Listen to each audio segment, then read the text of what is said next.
BFM Business et Tech & Co présente De quoi je me mêle, François Sorel.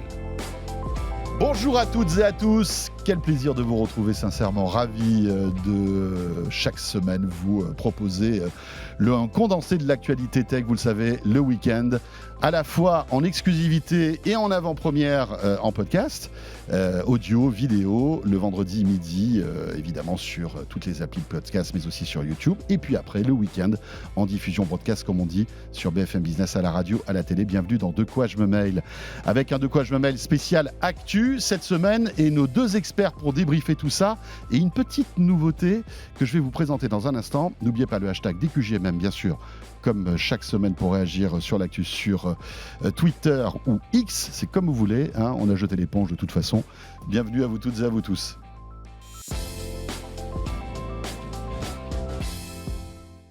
Et pour débriefer l'actu cette semaine, Anthony Morel, bien sûr, fidèle au poste comme toujours. Salut Anthony. Présent. Salut François, salut à tous. Ravi de te retrouver Anthony. Et à tes côtés, c'est Nicolas Lelouch. Salut Nicolas. Salut François, salut Anthony. Salut Nico. Content d'être ici pour parler tech. Et voilà, journaliste dans cette bien belle maison qui est Numérama.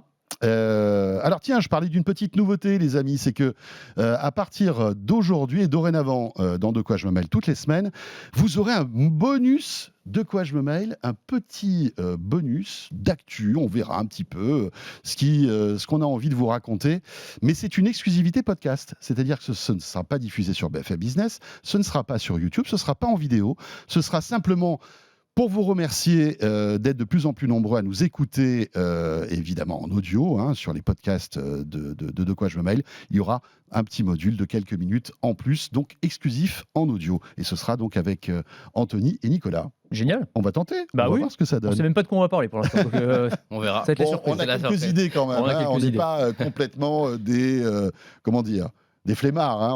On a bossé quand même, un petit heureusement. Généralement, on a plus On de a trop sujets d'idées, que c'est ça le ce problème. qu'on arrive à faire Mais dans c'est vrai, l'émission, c'est vrai, donc c'est ça vrai. devrait tenir. Et ça tombe bien ce bonus, parce que c'est vrai que souvent on sortait de l'émission avec Anthony, avec tous, en se disant « Ah, on n'a pas eu le temps de parler de ça Mm. ». Ouais. Bien là, on rajoutera quelques minutes pour vider notre sac. Ouais, comme c'est on ça. dit. Sinon, on est un peu trop frustré à la fin de l'émission à chaque fois. C'est ça. En tout cas, on espère que ça vous plaira. N'hésitez pas à nous dire ce que vous en pensez, bien sûr, sur les réseaux. Pour débuter, Apple Vision Pro, donc. Bon, il n'est pas là. Hein. Ne cherchez pas sur le plateau. Dommage. Ouais, Il y a- dommage. Il n'y a que Nico qui l'a testé pour l'instant. Ouais, c'est vrai, Ouais. Nicolas. Nous, on est toujours très jaloux. Mais Ouais, mais c'est vrai. Hein. ouais. Et plus on avance dans le temps, plus j'oublie. C'est ça qui est terrible. C'est que mes souvenirs sont uniquement ceux que j'ai écrits, Ouais. ce que j'avais fait dans une J'espère vidéo. que Tim Cook non plus n'oublie pas. Non, Ce serait dommage, mais, ouais. Ça sera On fait embêtant. un appel à Apple. Voilà, si on peut le tester rapidement, ce serait cool, quoi. Ce serait bien. Un ouais. Apple à Apple, c'est pas mal, ça, j'aime beaucoup. Bon titre. Oui, non, mais pourquoi on va vous parler du Vision Pro ? Parce que mine de rien, voilà, on arrive à la fin de l'année 2023, il devrait arriver en 2024. On a quelques petites rumeurs qui sont pas forcément rassurantes, parce que visiblement, le Vision Pro, alors je ne sais pas qui commence là-dessus, aurait du retard. Un petit Ouais. peu de retard, non ? Oui, retard, tout est relatif parce qu'Apple a parlé d'une fenêtre de début 2024, ce qui, dans le jargon d'Apple, veut dire entre janvier et avril. Enfin, historiquement, il y a. C'est les quand 4 ils premiers disent, mois, le début. Quand quoi. ils disent début d'année pour un produit majeur, que ce soit l'Apple Watch, l'iPad, ça a toujours été avril. Donc il n'y a pas réellement Ouais, pas vraiment de de stress. surprise avec le fait que le Vision Pro arriverait plus tard, mais c'est vrai que jusqu'à maintenant, pas mal d'analystes étaient confiants sur le fait qu'Apple allait tirer très tôt et que le mois de janvier était visé avec une keynote sans doute juste après le CES et une sortie à la fin du mois. Là, on va se diriger sur un événement un petit peu plus traditionnel avec sans doute une sortie en mars. Donc voilà, ça va pas être aussi imminent qu'espéré.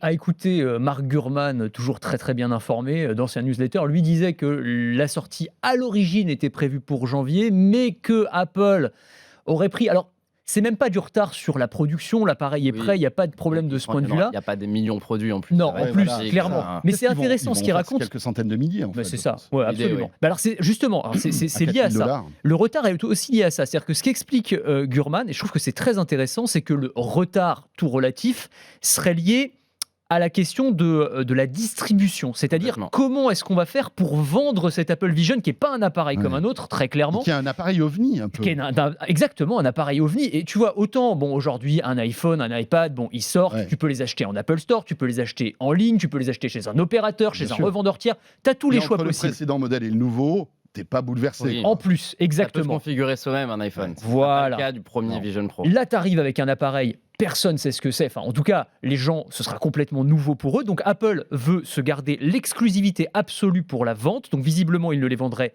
que dans les Apple Store. Il y aura un corner spécial dans les Apple Store. Il faudrait prendre rendez-vous. Donc si tu es intéressé, tu prends rendez-vous. C'est presque comme si tu vas chez Louis Vuitton, tu vois. Ou tu achètes une voiture. Quand tu achètes une voiture, exactement. Alors c'est pas n'importe quoi. Tu y vas, on va te faire un essayage. Je crois que toi, c'était un peu ce que vous aviez fait avec Cupertino. On l'a fait. D'ailleurs, avec le test de test vision. C'est important, c'est le test de vue. Voilà. Nous, quand on l'avait essayé, il y avait un ophtalmo qui était là et qui faisait un contrôle de vue pour savoir si on avait des lunettes, quel œil droit voyait mieux que l'œil gauche, et qui nous prescrivait des verres adaptés. Et ça, il va falloir former les employés en Apple Store pour être capable de prescrire les bons verres aux clients. Donc rien que ça ajoute une complexité monstre à la distribution de ce produit. Donc là, ils sont en train visiblement de former des gens à Cupertino, des formateurs de formateurs, puisque ensuite ils vont aller former les gens dans les Apple Store qui auront l'habilitation pour accueillir les clients dans ces rendez-vous particuliers. Et puis il y a tout un discours aussi à avoir autour de ce produit. Ça sert à quoi ? Il va falloir montrer plusieurs scénarios, je pense, de ce que tu peux faire. Il faut du temps. Et ça me fait penser un petit peu quand les premiers casques de réalité virtuelle sont arrivés sur le marché. Je me souviens qu'il y avait des corners aussi, alors je ne sais plus si c'était à la Fnac ou dans les magasins, où tu pouvais justement tester, voir à quoi ça ressemble, parce que pour 99,9% des gens, tu ne sais pas vraiment à quoi t'attendre. Tu as vu des vidéos sur Internet, mais à part ça, tu n'as pas vraiment de... Il faut le tester pour comprendre la valeur ajoutée technologique. Il faut évidemment l'avoir testé. Tu es le seul à l'avoir testé, donc tu es le seul à pouvoir témoigner de ce point de vue-là. Mais c'est vrai que je pense que sans ça, tu ne vas pas en tout cas mettre 4 000 € dans un appareil, clairement. Tu as raison pour dire que c'est toute la complexité de la réalité virtuelle depuis toujours. C'est que quand on regarde la première conférence d'annonce de l'iPhone, de l'Apple Watch, de l'iPad avant ça, il suffit de voir les vidéos de présentation pour comprendre comment s'utilise le produit. Et dans le cas de la réalité virtuelle, et encore plus ici avec une réalité mixte qui permet de superposer des éléments virtuels à la réalité, c'est juste de l'imagination quand on ne l'a pas essayé. On peut deviner ce que ça va être, mais on ne peut pas connaître l'expérience, on ne peut pas savoir ce que ça fait de le tester avec les doigts, d'utiliser ses yeux pour choisir une application. Et c'est vrai qu'ils ont deux choses à préparer, Apple. Un, c'est comment préparer l'expérience de vente et surtout comment proposer une expérience de démo à des gens qui n'achèteront pas le Vision Pro mais qui achèteront son successeur dans 2 ou 3 ans. Parce que voilà, le but n'est pas que de le faire essayer à des gens qui vont l'acheter. J'ai envie de dire que les gens qui vont l'acheter savent déjà qu'ils vont l'acheter. C'est des gens qui sont fans de nouvelles technologies, qui sont fans de réalité virtuelle et ils n'ont pas besoin qu'Apple leur montre des usages révolutionnaires pour être convaincus. C'est vraiment le même, tu sais, shut up and take my money. Oui, c'est ça. les gens voilà, en réalité, moi je suis typiquement le genre de mec dans cette cible. Depuis que je l'ai essayé et même avant, il y a plein d'usages là dans la vie où j'ai absolument pas besoin du Vision Pro, où je me dis j'aimerais bien avoir le Vision Pro pour le regarder ce film là. Donc il y a des gens qui font partie de ces cibles là parce que elles sont sensibles aux nouvelles technologies, elles iront vers le produit. Mais il va falloir que ma mère, et si elle a envie d'essayer le Vision Pro, elle puisse prendre rendez-vous et qu'on lui fasse une expérience bluffante de 1 demi-heure dans des conditions, dans des bonnes conditions aussi, parce qu'on n'a pas envie d'essayer ça au milieu des employés de l'Apple Store qui peuvent nous filmer pour se moquer de nous et le poster sur les réseaux sociaux. Donc il va falloir qu'Apple mette ça en place pour créer un produit qui donne envie d'être utilisé, qui n'est pas ridicule à utiliser et qui donne envie dans quelques années de l'acheter. Et puis en plus, vu le prix de cet appareil, c'est aussi une expérience de vente, d'utilisation qui est plutôt flatteuse parce que, comme on va évoquer le prix, d'ailleurs on peut l'évoquer tout de suite, combien ? 3 500 $. 3 500 $. Voilà, sans les taxes. 4 000 €. Oui, sans les taxes. Ça va imaginer à 4 000 combien il sera en France quand il sortira en France. On dépassera à mon avis les 4 000 € sans aucun problème. 4 000 serait un bon prix. On arrondit. 3 999. 3 999, c'est le prix cohérent. Ouais. Donc voilà, c'est plutôt pas mal de passer un quart d'heure pour découvrir le produit avant, tu vois. C'est pour ça que je faisais le comparatif avec Louis Vuitton tout à l'heure et que tu disais chez un concessionnaire, c'est exactement ça. C'est-à-dire aujourd'hui, encore plus que jamais, j'allais dire, Apple, c'est une marque de luxe avec, effectivement, c'est pas seulement le produit que tu achètes, c'est aussi l'expérience qui va avec. Et tu as raison, tu prends ton rendez-vous, tu seras sûrement très bien accueilli, peut-être que tu auras un petit café, tu vois, et tu feras. Et tu sortiras, peut-être que tu ne l'auras pas acheté, mais tu auras vécu un truc, et ensuite tu seras parmi ces happy few qui ensuite feront de l'évangélisation. C'est-à-dire que tu diras, l'Apple Vision, moi je l'ai testé, je peux te raconter. Et donc, c'est comme ça, par le bouche à oreille aussi, que ça va fonctionner. Parce que, évidemment, si c'est limité à des corners dans les Apple Apple Store avec rendez-vous préalable nécessaire. Ça va pas être un produit mass market comme ça. Ils vont évidemment pas pouvoir en vendre des millions comme ça. Et donc, il va falloir qu'il y ait une génération de early adopters ou de early testers qui puissent en parler et qui puissent faire redescendre la hype vers le commun des technophiles, j'allais dire. Je pense que ça va être très intéressant de voir comment, parce que je pense qu'il y aura une nouvelle keynote pour le Vision Pro. Chaque lancement majeur dans l'histoire d'Apple, c'est accompagné d'une keynote d'annonce et d'une keynote de lancement. Donc il y aura sans doute une keynote en début d'année pour le produit. Ça va être très intéressant à ce moment-là de voir comment ils vont le marketer. Parce que est-ce qu'ils vont le marketer comme d'habitude, en mode on veut vendre du rêve à tout le monde, ou est-ce qu'ils vont être beaucoup plus modestes et techniques dans leurs ambitions, justement pour laisser le temps à la technologie de s'installer avant de pouvoir le vendre. C'est assez inédit en fait dans l'histoire d'Apple, un produit à ce prix-là dès le début et avec une aussi petite cible. Avec, rappelons-le, une indisponibilité en France au départ. C'est-à-dire qu'on l'a évoqué très brièvement, on ne sait même pas quand ce produit sortira en France.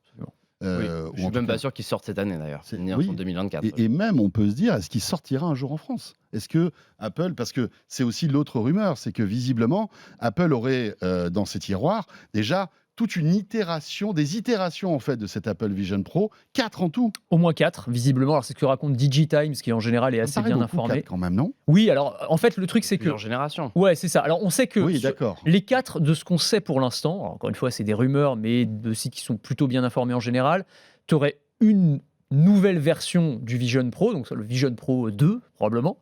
Tu aurais une version low cost, je mets des gros guillemets à low cost évidemment, mais c'est celle qui est très importante. Le produit principal, c'est celui-là, évidemment. l'Apple Vision, parce que Oui, on l'appelle Apple Vision Pro. Bien sûr, ça aussi c'est inédit, on n'a pas eu à l'iPhone Pro, l'Apple Watch Pro avant l'iPhone. Watch. Absolument. Donc il y aura un Vision normal. Donc il y qui aura un Vision serait normal. au moins moitié prix. En tout cas, ils essayent de faire baisser la facture des composants de moitié. Donc on serait sur une fourchette de prix autour de 2 500 €. C'est pour ça que le low cost, tu vois, je mets quand même des guillemets. Mais rappelons qu'ils présentent pas ça comme un casque de réalité mixte, mais comme un ordinateur spatial. Un MacBook, ça coûte 2 000 €. Donc non, mais bien sûr. Un ordinateur comme ça qui permet de faire plein de choses, alors plein d'écrans, plein de choses à 2 000 €. On est quand même sur un prix cohérent dans leur positionnement. Ouais, alors après, comme tu as raison, mais reste à convaincre les utilisateurs que c'est l'équivalent d'un MacBook. Et ça, à mon avis, c'est pas gagné. C'est toute leur mission dans tout l'enjeu. C'est pas gagné. Tu peux rester des heures et des heures devant ton MacBook à bosser. Je suis pas persuadé que tu restes des heures et des heures avec ton Vision Pro sur la tête. C'est la question. C'est toute la question. Voilà. Alors sachant qu'en plus cette version low cost serait entre guillemets dégradée, c'est-à-dire qu'en gros ils essayent de rogner sur la facture des composants. En noir et donc blanc. Il serait en noir et blanc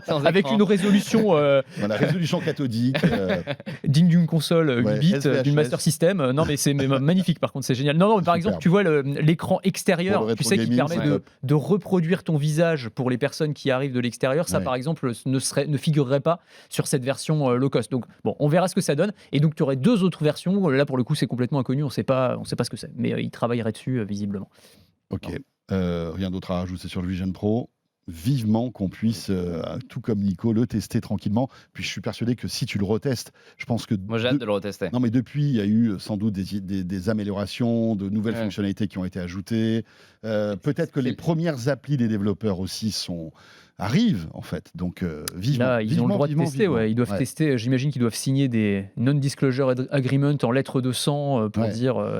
vous savez qu'on sera au CES de Las Vegas. Je suis persuadé qu'on va avoir des belles annonces là-dessus. Je sais pas, je sens que on va avoir la réponse. Comment ? Ah oui, tu veux dire des concurrents ? Non, pas d'Apple. Mais les concurrents ils vont pas laisser Apple dérouler leur stratégie.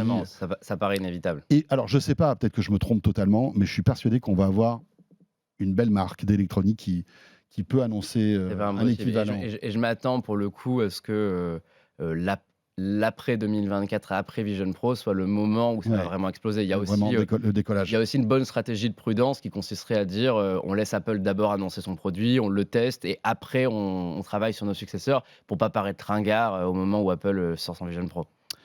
Voilà pour le Vision Pro. Toujours du côté de chez Apple. Si vous avez un iPhone, vous avez sans doute remarqué, et si vous allez de temps en temps dans l'App Store, vous voyez un petit peu des suggestions d'applications, etc., etc. Enfin, c'est assez intéressant. C'est on va dire, un carrefour stratégique pour Apple. Le fait de vous suggérer des applis, c'est très important. C'est un business qui pèse plus que beaucoup de grosses entreprises. Là, on est d'accord. Ce qui est intéressant, c'est que chaque année, Apple fait une espèce de hit de tout ce qui a fonctionné, alors que ce soit dans les podcasts, que ce soit dans Apple Music aussi, mais aussi dans l'App Store. Et cette année, il y a une tendance qui est assez amusante qui ressort. Je trouve ça aussi prévisible que inattendu en fait. Ouais, Et ouais. alors ça s'appelle les App Store Awards, ce concours. Et pour la première fois de leur histoire, en plus des applications qu'ils récompensent, ils ont nommé une tendance qui est l'intelligence artificielle Oh, générative. c'est bizarre, dis donc. Non, Alors, c'est bizarre. Alors Alors, ça, en fait, jamais pas entendu d'où ils parler. sortent moi, ça, je, trouve- parce je- que- je trouve qu'il y a une réflexion très intéressante à avoir sur ce gagnant, qui est que techniquement, évidemment, que l'IA générative est la tendance de l'année. Personne ne peut le renier, c'est évidemment le truc qui a tout renversé sur son passage. Maintenant, ce qui est très étonnant, c'est qu'Apple le dise. Parce que quand Ouais. on dit IA générative, on pense à Google, Microsoft, on pense évidemment à OpenAI, mais on pense certainement pas à Apple, qui certes a mis de l'IA partout, de la reconnaissance des visages, des objets Ouais. dans les photos. Et c'est de l'IA Qui, d'ancienne génération. Enfin, c'est c'est l'IA la vieille d'ancienne IA, j'ai envie génération, de c'est dire. l'IA qui est efficace dans ce qu'elle fait, mais comparer Siri à ChatGPT, je pense que Apple ne ferait mieux de pas parler d'IA Non, générative. non. Ils sont vraiment à la ramasse sur cet aspect-là. Et c'est aussi pas du tout. C'est comme si Apple, finalement, il y a 3 ans, avait dit la tendance du moment, la réalité mixte. Ouais. C'est pas cohérent en fait. Dans l'imaginaire d'Apple, dans le fonctionnement d'Apple, une technologie n'existe pas tant qu'Apple ne l'a pas inventée. C'est vrai. Et pourquoi en fait reconnaître l'IA générative aujourd'hui? Pourquoi mettre ChatGPT en page d'accueil? Moi, je trouve ça hyper Mais intriguant. ils ont mis ChatGPT en page Oui, d'accueil. c'est le premier logo. C'est le premier Le logo. premier logo, en fait, il y a 5-6 applications sélectionnées comme IA générative et ChatGPT est le premier. Ah, C'est ok. logique finalement. Donc, puisque oui, c'est de l'honnêteté. voilà. Moi, je trouve que c'est C'est le honnête. hit, Hein. C'est c'est vraiment le de la pure honnêteté et objectivité. Ouais. Maintenant, ça leur ressemble pas. C'est aussi ça qui est étonnant. Le communiqué de presse est quelque chose d'amusant. Il parle du fait que on a pu voir dans cette année les premières limites de ces premières générations, mais qu'on a vu en temps réel l'évolution de l'IA générative. Donc tout ça, ça ouvre la porte à de futures générations plus avancées. Et la transition avec le Vision Pro est intéressante parce que je pense qu'à tort, et les journalistes tech font tous cette erreur, on pense que 2024 sera l'année de l'Apple Vision Pro.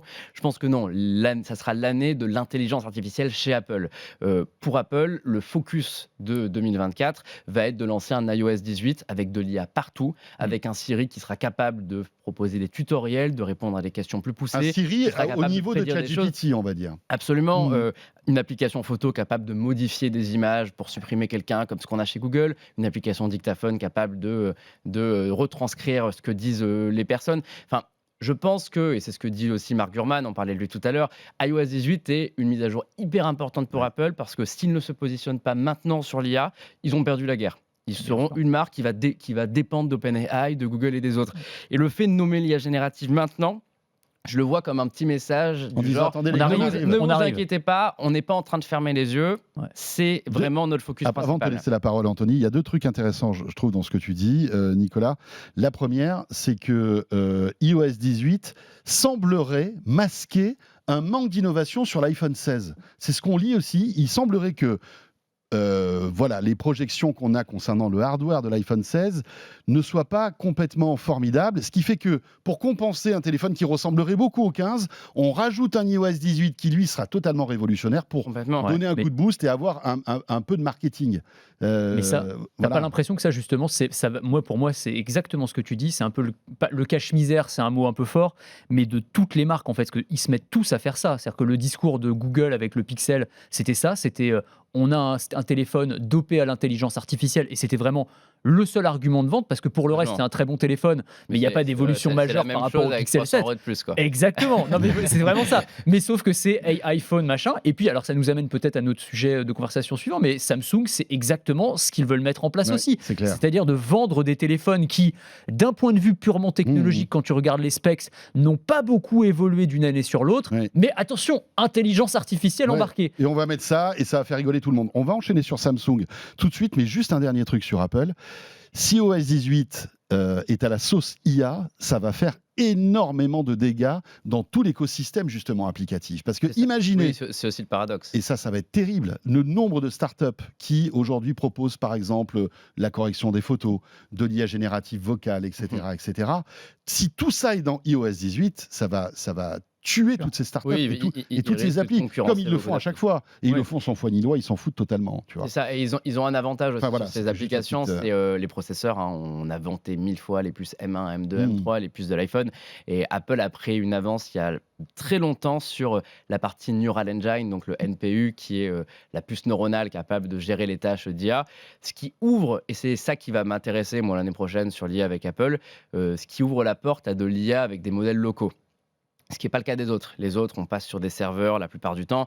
Là, si Apple a la possibilité de créer un Siri qui génère des questions sans se connecter à Internet et qui le fait depuis la puce de l'iPhone en étant super rapide, ils peuvent rattraper l'avance. Je ne dis pas qu'ils seront aussi intelligents que ChatGPT, mais ils peuvent avoir un vrai argument de vente qui n'est pas on a juste fait une copie de ChatGPT. Donc je suis vraiment très curieux de voir ce qu'ils vont faire. Pareil sur le Vision Pro d'ailleurs. Hein. C'est cool d'avoir un casque qui se commande avec les yeux et les doigts, mais si avec la voix on dit j'aimerais bien être dans un environnement avec un canapé virtuel qui apparaît au fond à droite, évidemment. il apparaît. C'est encore plus naturel que de claquer des Bien doigts. Et l'IA générative va être une chance monstrueuse pour ce produit. Évidemment. On s'apprête à vivre une année passionnante. Clairement. Justement, on va voir du côté de chez le concurrent principal d'Apple, c'est Samsung qui fourbit ses armes lui aussi, concernant le S24 qui sortira sans doute au début de l'année, peut-être après le CES. En général, c'est 17 janvier, la rumeur. On parle le 17 janvier. Il fait vraiment très tôt après le CES. C'est juste après. Là, on aura à peine le temps de digérer. Là, en fait, l'impact du début d'année est de plus en plus tôt. Ah oui, c'est de plus en plus tôt. Ça va finir en décembre. L'impact va arriver à Noël un jour. Ce qui serait logique pour les ventes d'ailleurs. Enfin, j'ai jamais compris pourquoi ils lancent leur téléphone après Noël. Mais bon. C'est vrai, c'est bizarre. Ça, oui, mais peut-être quand même le tirer au maximum la précédente version. Je sais pas. Enfin bref. Ouais. S24. Et S24 Ultra, visiblement. Donc il y aurait deux. Peut-être même plus. Ou S24. Bon, après, plusieurs modèles de S24. Ce qui est rigolo, c'est que là, on ne parle pas de capteurs photo révolutionnaires, d'écrans révolutionnaires et tout. Là, c'est l'IA. Et ben voilà, encore une fois, c'est l'argument. Tiens, mais c'est bizarre quand même. C'est quand même très bizarre. C'est la tendance de l'année selon Apple. Ouais, c'est ça. Ah, si Apple l'a dit, c'est pour ça probablement que Samsung s'y met aussi. Non, alors je disais cache-misère, c'est peut-être un peu méchant parce qu'on n'a pas encore les caractéristiques techniques. Peut-être qu'il y aura une révolution technologique en plus de l'IA dans ces téléphones. Sait-on jamais, mais enfin, de ce qu'a leaké pour l'instant, on n'a pas vu grand-chose. En revanche, ce qu'on sait, c'est effectivement Samsung a déposé, ou plutôt a fait des demandes de nom AI smartphone, donc smartphone intelligence artificielle, et AI phone, en Union européenne et au Royaume-Uni. Donc ils ont fait la demande pour obtenir ce nom qui est assez générique, donc ils risquent de se le voir refuser parce que ils risquent de pas l'avoir. Mais en tout cas, ce qui est intéressant, c'est qu'effectivement, ils semblent nous montrer que eux aussi, ils veulent nous vendre des téléphones avec IA Inside.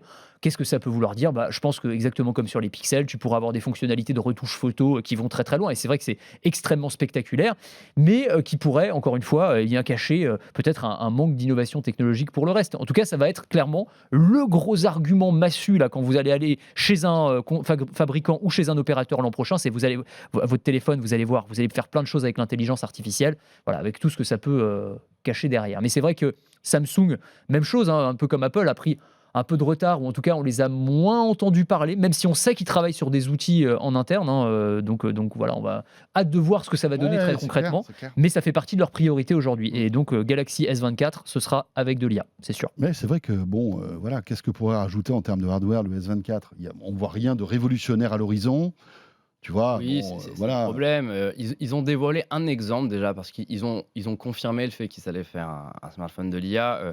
On connaît deux noms officiels. Il y a Goss. Goss, c'est le nom d'un modèle de langage concurrent de GPT, donc qui a été fabriqué par Samsung. Donc j'espère que ça sera plus intelligent que Bixby. Maintenant, c'est pas du tout les mêmes technologies derrière. C'est de la vraie prédiction. Bixby, c'était pas incroyable. Donc, Goss, ça s'appelle Goss, GAU2S. Ouais. Et ce modèle de langage va alimenter une IA qui s'appellera Galaxy AI, donc qui est pour le coup le concurrent de ChatGPT.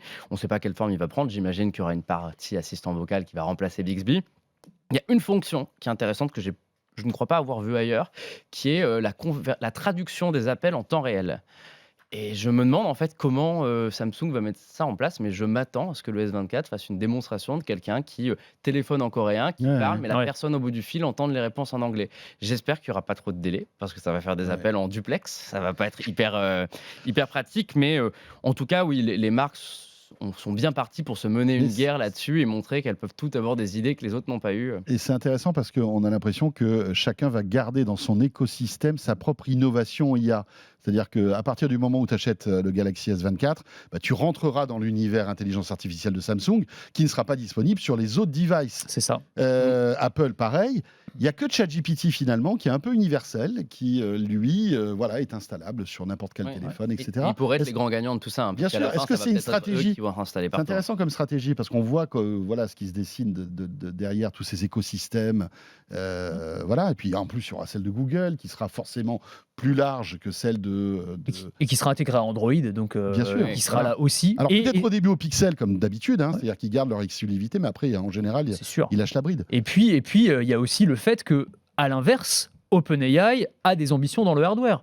On sait que Sam Altman discute avec Johnny Ive pour créer un iPhone de l'intelligence artificielle, hein, c'est ce qu'il avait dit. Il est aussi sur un projet pour concurrencer Nvidia. Donc il y a toute la partie hardware, semi-conducteurs, smartphones sur laquelle les géants de l'intelligence artificielle sont aussi en train de se lancer. Donc ça va être intéressant. En fait, ça part dans tous les sens. Ouais, ça part vraiment dans tous les sens.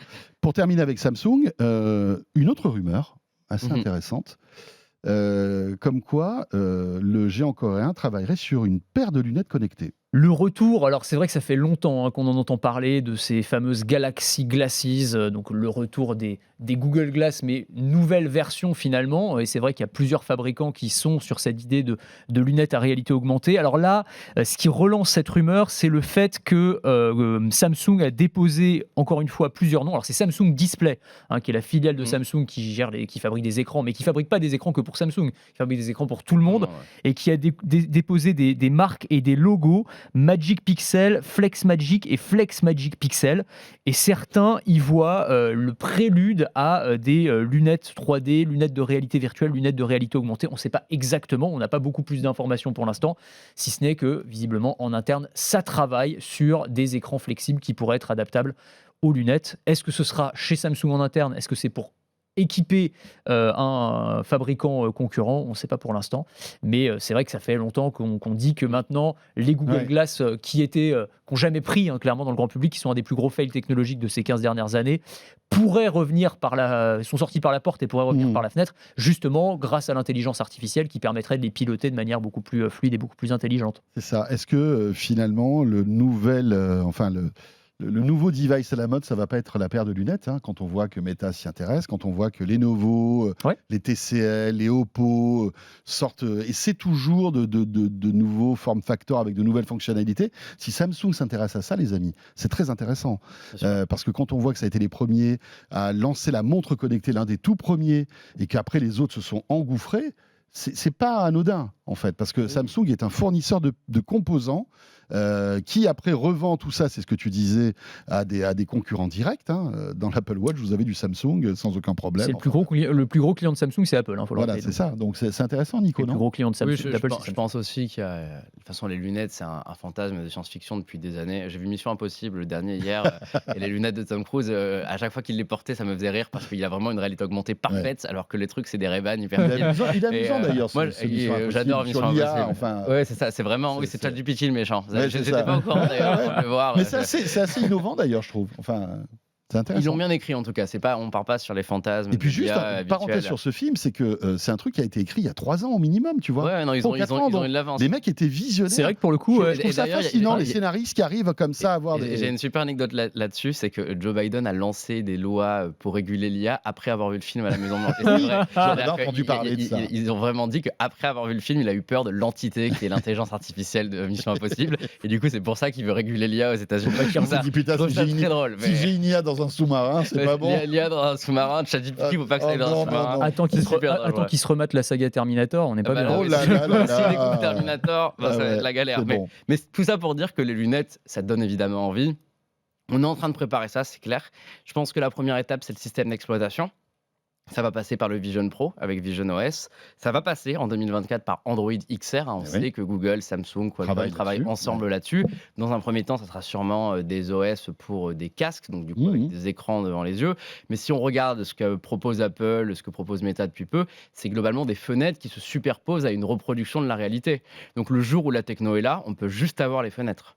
Et c'est là où c'est intéressant, c'est que maintenant que les usages vont commencer à naître, ça va donner envie aux gens. Et le jour où la techno sera suffisamment aboutie pour juste avoir des lunettes et avoir ces fenêtres et ces icônes qui apparaissent devant nous, ça va être très cool. Donc oui, je pense que les lunettes, à échelle de 10 ans, on va commencer à avoir des trucs sympas. On a déjà des premiers produits aujourd'hui, on en aura sans doute bientôt, qui sont cool, mais qui ne sont absolument pas pratiques, suffisamment autonomes, endurants.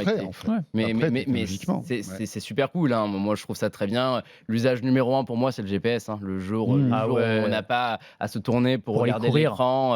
Faire ton footing avec le GPS dans le champ de vision. Ça existe déjà, avec des lunettes, tu sais, lunettes micro-LED. Il faut absolument que tu testes ça. Mais je les ai en test là. Le jour où ça colorise la rue, mais alors vraiment, imagine, t'es sur le périph' et la voie que tu dois prendre est en bleu et le reste, ça va être génial, une techno comme ça. Donc pour moi, les lunettes ont un potentiel phénoménal et on n'y est pas encore, mais j'ai hâte. Ça va être dur pour ceux qui portent pas de lunettes. Ah oui. Il va falloir se mettre à ouais, porter des c'est- lunettes quand on n'en porte pas. c'est Non, un mais c'est monde ça le truc de avancé. fou. Ouais, c'est dingue. Mais t'as raison. Et puis, est-ce que ça va pas aussi bouleverser le monde de l'optique? Tu vois, des opticiens. Est-ce que c'est Ils les sont remboursés opticiens? par la Sécu. Non, mais est-ce que c'est les opticiens qui vont commercialiser clair. ce type de produit? Tu auras les mutuelles qui remboursent la réalité Enfin. augmentée et celles qui remboursent pas. Ça va être compliqué. Hein. Ça va être chaud, hein. Franchement, parce que évidemment derrière on pourra avoir des fonctions santé, hein. Parce que je vous dis pas, hein, dans les branches des lunettes, vous pouvez avoir des capteurs qui peuvent mesurer votre carrément. fréquence cardiaque. Ouais, bien sûr. Il y a plein de choses, Ta plein de choses. posture, il y a plein de choses. Intéressant tout ça. Et peut-être que pourquoi ne pas imaginer que Samsung pourrait montrer quelque chose au CES là-dessus? Tiens, Ce serait cool. Ça serait cool. ça serait cool. Ça serait bien. Ça changerait des frigos connectés. C'est pas pour taper sur Samsung, ils font tous ça, mais Non, tu mais vois, c'est vrai. Les frigos connectés, moi je les boycotte. on n'en peut plus des On n'en frigos peut connectés. plus. Arrêtez, non mais vraiment, Ah non, mais un arrêtez, message s'il pour vous tous les plaît. Ouais. fabricants, arrêtez les frigos Arrêtez. connectés. On Ouais, n'y croit ouais. plus. Non, mais avec le truc, genre, il reste 3 patates et 2 citrons, vous nous faites un poulet rôti grâce à l'IA. Non, ça ne marche pas. C'est pas possible. Peut-être avec l'IA générative, hein, ils vont peut-être trouver des nouveaux moyens. Ouais, de remarque, faire ça. C'est ça. Ah, t'avais celui avec la ça donne caméra. envie. Tu sais, la caméra à J'ai appelé l'intérieur. Joe Biden, tiens. Exactement. Là, il faut qu'il Préviens là, Joe il faut qu'il Biden. Faut réagisse. qu'il fasse quelque Il chose. faut qu'il fasse quelque chose. Interdisé. Faut qu'il envoie Tom Cruise sur le coup, qu'il enquête, parce qu'il va peut-être pouvoir nous sauver encore. Allez, petite pause, deuxième partie de ce De quoi je me mêle dans un instant. Si vous êtes sur BFM Business, vous n'avez rien à faire. YouTube, c'est le deuxième module. Et en podcast aussi, tout de suite, tranquillement. À tout de suite. De quoi je me mêle sur BFM Business et Tech Co.